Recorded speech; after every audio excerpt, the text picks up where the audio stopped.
In this video, we're going to be talking about the 1950 classic film noir In a Lonely Place, which stars Humphrey Bogart and Gloria Grahame and was directed by Nicholas Ray.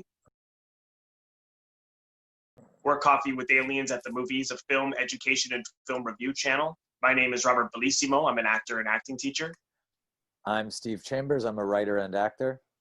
And if this is your first time here, or if you haven't already done so, please consider subscribing to our channel by clicking on the red watermark in the bottom right of your screen, and then click the bell to get notifications every time we drop a video or go live, and then you will be an alien at that point.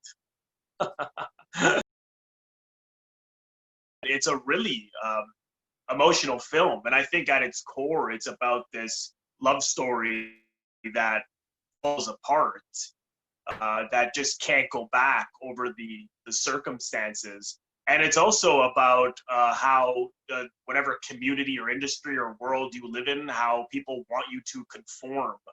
And that's where, well, from what they tell you in the film, where Bogart's demons come from is right off the bat. He's a washed up screenwriter, and everyone's saying, well, just do this, just do that, just adapt this book the way the studio wants you to. And he's like, no, I want to write my own stuff. And Nicholas Ray had this, in a lot of his movies, this theme of individuality being crushed by your society. And Rebel Without a Cause, many of his movies there's people struggling with their inner emotional life, their demons over this, people pressing them and trying to get them to be what they're not. And I think with Bogart's character, there's more to it. You don't know why he has such a violent temper. I mean, you see that one scene where he's with Gloria Grahame, and that guy, he almost hits that guy in the car, and then the guy gets out and they get into an argument, and then he's punching the shit out of him, right? And he's almost kills him with a rock at one point. So I don't think that has to do totally with the fact that people are trying to get him to conform. I think there's something underlying demons that he has that the audience doesn't know why, but it's sort of up to you.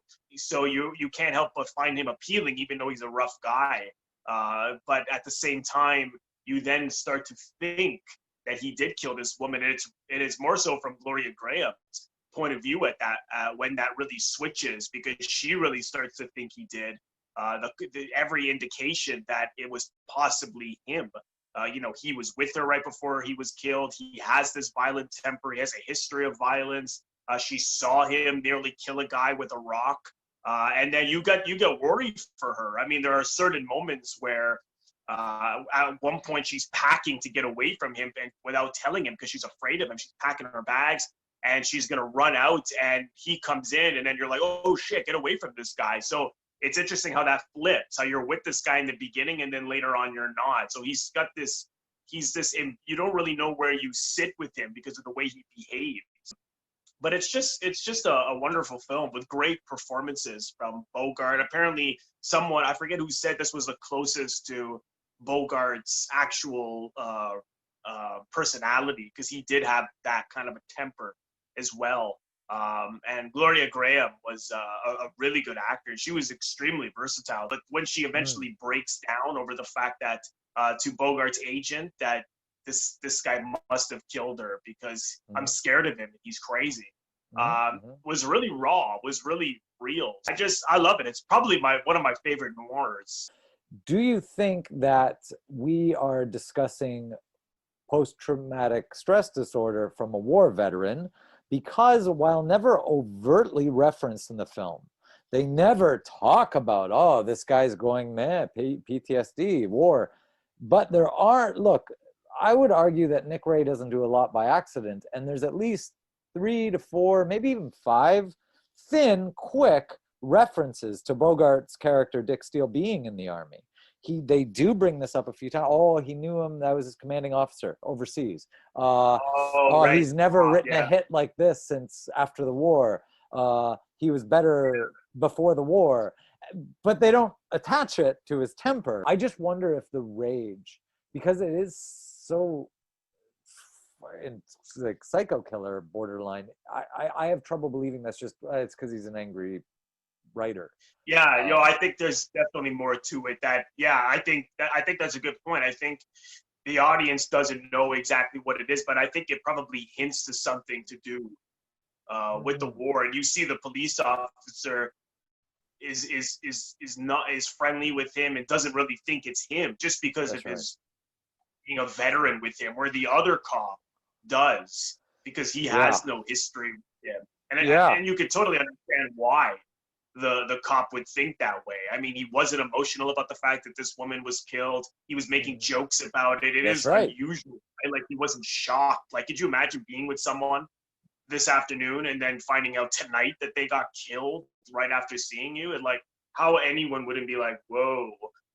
So maybe he's, being a veteran, you see, people get shot on the same day you had breakfast with them, So I think that's definitely definitely a strong possibility. And what does kind of calm him down is the love with Gloria Grahame. Once they're falling in love with each other, you see he's up all night writing for days. He gets over his writing block, and he's happy, right? He because we all need love, we all need affection, and then that's he's the doomed character. He's the doomed noir character, right? Like it doesn't work out that way, because of this murder mystery and what that does to the relationship. She starts to think he does it, and then in the end, when he realizes that she honestly thinks that he killed this woman, but do you think what really put the hammer on it was the fact that he began to actually choke her in that last scene? Because they find out right after that the guy confessed. So is it a matter of, well, I can't be with you now, even though we know the truth, because you choked me? Or is it also because, well, you didn't trust me all along, so I can't love you? Wait, are you asking? Sorry, go ahead. Yeah, but at the same time, like, if I was Bogart and I found that I could understand why she would think I did it based on my temper. Then again, he's not someone who's looking inward, right? Like, I was just going to say, would you say, is his character self-aware though? I don't really. I don't know. I don't think so. I don't think so either. And also, I would say, like, oh my Jesus Christ, whether he kills Gloria Grahame at the end or not, the fact that he has hands on her neck, like, forget it. Yeah. Also, P.S. While he didn't really physically abuse her, that's a wildly, even for back then standards, an abusive relationship. He's a maniac. Yeah, exactly. He's abusive. Yeah. Oh, he's wildly abusive. And I also feel like this whole film is sort of, if it's told through anyone's POV, it's more through the Gloria Grahame character. Yeah. I feel, because we get to see, like, it's unbeknownst to the Bogart Dick's Steele that, it gets to the point where she needs pills to go to bed at night. This is serious. Yeah. And she's sticking with it, even though she doesn't need to rely on him. Like, she was okay before she met him. She's a tough, independent woman.